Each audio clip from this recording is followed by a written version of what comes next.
Hello everyone. Beck did a Q&A on Karina Kaboom channel. I'm going to be saying my thoughts and opinions, but before I do that, you can watch the full video on Karina Kaboom channel where she also give her thoughts and opinions, and I agree with a lot of her thoughts and opinions. So let's get started. How I'm doing now, I am doing very well. I am extremely happy. I have a life completely different than the life I had the last time I talked to you guys. It's almost like, you get that feeling where you just want to up and leave and start over. Well, that's kind of what I did. And I up and left and started over. And I'm engaged to the love of my life. And I am happy for the first time in a really, really long time. And it's nice to wake up and not feel so depressed like I used to. It's a great feeling to feel like life is mattering and like what I'm doing, what I'm going to work for matters.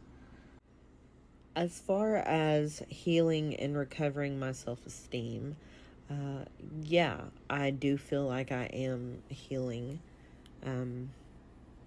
I still have a hard time with, my mom, especially, it being not too long ago that it was the anniversary. And from everything in my past, I've definitely already healed from it. Like, none of it hurts anymore. I'm completely over things. But as far as my own self-worth and self-esteem, that still is a deeper issue that has stemmed from childhood that I'm still trying to work on. But, anyway. Tell us about the new girlfriend. I hope she treats you well. I will tell you about my fiance. She treats me very well. She treats me the best I've ever been treated in a relationship ever. It's actually kind of culture shocky in a way that, I didn't know that I could feel the way that I do as strongly as I do. It's definitely a very nice feeling. And it's definitely nice to feel like I deserve her. And she does. She makes me very happy. I just want to say congratulations, Beck, on the engagement. I'm so happy for them, and I genuinely hear the happiness in Beck's voice. I've been waiting on their happy ending. I'm not surprised about things that are coming out about Amber from her ex-friends and ex-partners. I know what I experienced the 3 or 4 years we were together. I know what my family was put through. I know what they still have talked to me about. I know what happened with my mom and what it did to me and her, and I know what it did with my sister, and it's just things got a little rough. And I mean, they mended things there toward the end, but like, she's blown it with everybody else since. And I figured she would try to learn, but Now, I'm not surprised that Amberlynn and Beck's family didn't get along. I remember in a vlog where Beck was picking out a headstone for her mother, Amberlynn literally recorded a TikTok.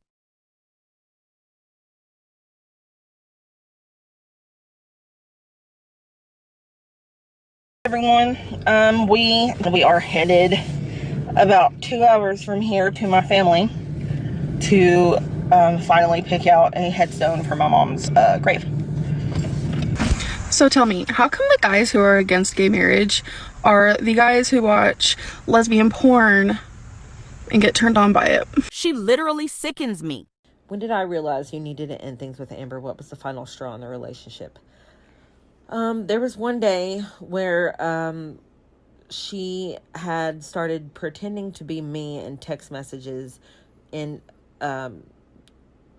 because I'd had a group message with Eric and Ricky that we had had for years, and we had had it long before I'd even known who Amber was. And she was mad that she wasn't added to that one, that she had been added to a new one that we created for all four of us.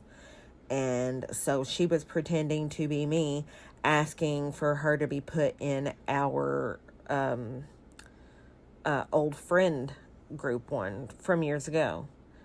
And they automatically knew that it wasn't me, but they could tell that it was her. And me and her just got into a big argument about that. And it was so bad that we just ended up going to sleep. We were in the living room. I was on one chair and she was on the couch. And we went to sleep for a really long time. And when we woke up, we started fighting again. And then I ended up going to my family's that weekend. And that's whenever I decided that I didn't want to continue being in this toxic relationship anymore. One word: controlling. The fact that Amberlynn is so dumb. T.O. think Eric and Ricky wouldn't be able to tell the difference between Beck texting them versus Amberlynn trying to pretend to be Beck. Amberlynn can pretend to be unbothered and don't care about what people are saying about her. But she is the opposite. She wants to know everything everybody is saying about her. I'm 100% sure she was paranoid that the three of them were talking about her behind her back. That I know I was so worried about what would happen to her, who would take care of her, who would take care of the animals. That's why I stayed so long. Now, Beck didn't say this, but I wouldn't be surprised if Amberlynn also played a part in why Beck felt that way. I can just hear Amberlynn saying how she doesn't have anyone and that she is going to be lonely. I was just so concerned with, I did care about this person. This was my friend. These animals, I did love these animals. I felt an obligation to take care of them. And I guess it also tied into my trauma of just needing to feel needed. And I think that was also why I even stayed, because I also just felt like this person had nobody else and I didn't deserve better. So that's why I stayed as long as I did. And I realized it was unhealthy, that it was doing neither one of us any favors, and that she should move on and hopefully move on, go live with her mom or, whatever she needed to do. And I wanted to move back home. I wanted to be with my family and my friends and live my life. And I was ready to let go. I'd been ready to let go long before we had even ended it. What do I think of Amber calling me money hungry and trying to capitalize on my live streams? That's what she was doing with me, like, the whole time I was being used for live streams. I still can't believe Amberlynn said that. Like Beck doing those lives were reparations. And just like Beck said, Amberlynn did the exact same thing. And if we really want to talk about money, Hungry, who was the one recording Beck during her worst moments, the time era Beck doesn't remember. And that ties into the next question.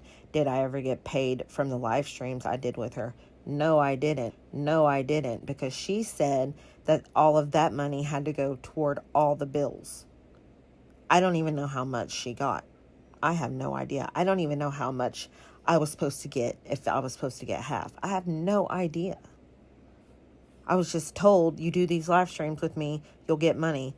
But then she was like, you got to pay bills. So no, I didn't see anything from it. I think whenever we broke up and I moved out, I think she gave me like $100 to $200, and that's how I ended up getting the U-Haul, I think. Now I remember hearing that Beck didn't get paid for the lives, but to hear it again, I'm still shocked. Of course, money hungry, controlling Amberlynn didn't pay Beck. You can't tell me she didn't do that out of spite.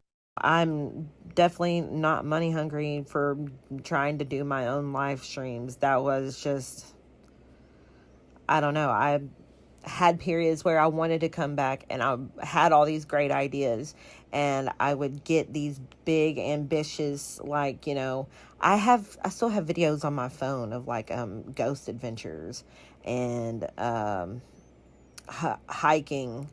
Me and my sister went to the Natural Arch. I've got videos from that I haven't uploaded. I became so depressed I couldn't even work anymore. And my sister and Logan had to take care of me. And they were the only ones who were there for me during that period of time. So, no, I wouldn't say I was money hungry. How has Amber manipulated you? What did she say to get you into the relationship? Well, I wanted to start off very slow, and I was, but I was moving too slow for her. So one day she was just like, there's a line of people who want to be with me, so if you're not going to be with me, then you need to leave. Wow, Amberlynn manipulative Reid. Amberlynn knew it wasn't no line of people waiting for her. She was just impatient.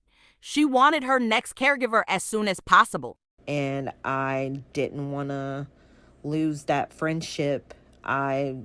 She said she wasn't interested in being friends, and I didn't want to lose the friendship. I was enjoying hanging out with her and getting to know her. So I just rushed into it. I was like, okay, fine, we'll be in a relationship. And it was just like, after that, I felt stuck and obligated, and like she definitely made it known to me that she did not have anybody else. What can we say besides we already know how fast Amberlynn likes to take her relationships? Just look at her current one.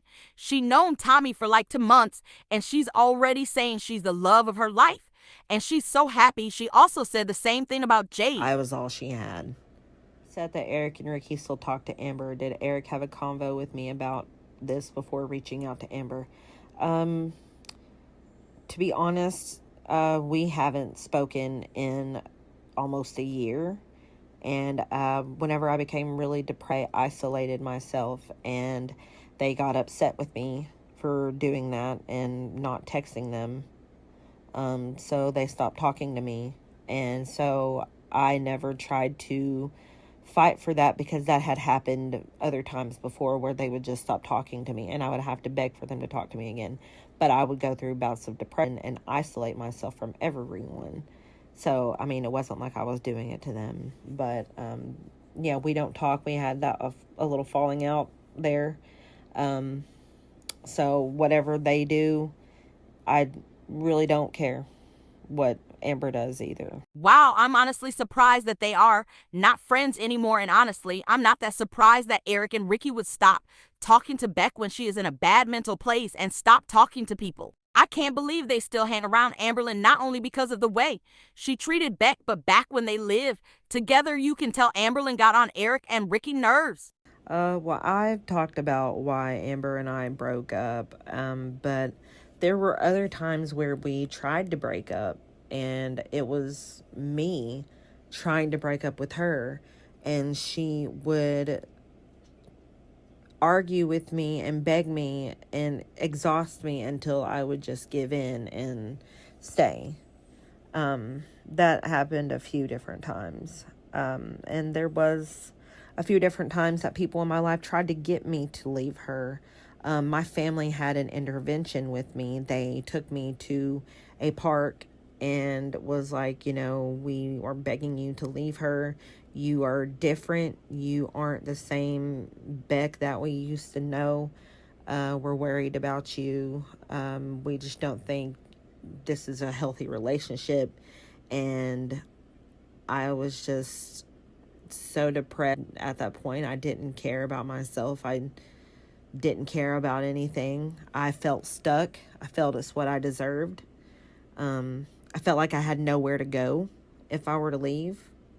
I don't know. There were many factors as to why. But my family did do an intervention with me. And there were also times when I would be hanging out with Eric and Ricky playing video games. And Amber would set timers for when I had to be back to hang out with her or do things for her. And I was always spending time with her. It was, just every now and then I would go hang out with Eric and Ricky. And Amber would be invited too, but she would not choose to hang out with us. And then make it a point to set a timer for whenever I had to be back. Wow, we already knew Amberlynn is a complete narcissist. Everything has to be about her. I feel like Amberlynn didn't hang out with them because she knew they didn't like her. Would you have taken Rarity and Twinkie, the animals, if I could? Do I miss them? Have you ever seen Amber mistreating them? I would have taken the animals if I could have. We talked about me taking, I think, Rarity at first because we didn't know if she'd be able to take them if she was going to move. But she ended up not moving at the time and not needing me to take one of them. So I didn't really get to. And, you know, it was really hard at first. But, I mean, it's a whole lot better now. And have I seen her mistreat them? No. It's just like, you know, she has a hard time taking care of herself sometimes. Like, I've struggled with that too. There were times that she wasn't taking care of them, and it would all fall on me. And then there was that one year where I couldn't take care of myself. So I know they probably weren't being taken care of exactly as they should have been. But other than that, no, they were never hurt. Amberlynn partners are always the ones taking care of her pets. Like walking Twinkie, it's pictures of Jade walking Twinkie. Did I really fake the urologist voicemail call Amber placed to her urologist during one Vlogmas? No, I didn't. I definitely wouldn't do something like that, even if she had begged me to. But I did go back and listen to it, and I think it's very interesting why you guys would think that, because the person does have a similar accent to mine, and that's because that doctor is in the same area that I grew up in, so they've got a similar accent. Have I seen Amber have incidents with me or anyone? No, she didn't, but I always wondered if she had been more mobile, maybe she would have. I 1000% agree with Beck. If Amberlynn were more mobile at the time, she would have definitely gotten physical with Beck. I remember they made a video about how aggressive Amberlynn got when the binge monster came. So Amberlynn is a complete narcissist who thinks the world revolves around her and everything has to be about her. She is so controlling. Everybody who speaks out against Amberlynn have been saying the same things, but according to Amberlynn, everybody be lying. Amberlynn is 100% going to go live and make up excuses talking about her mental health and BPD and say how she's changed. She's not like that anymore. That's it for this video. Thanks for watching.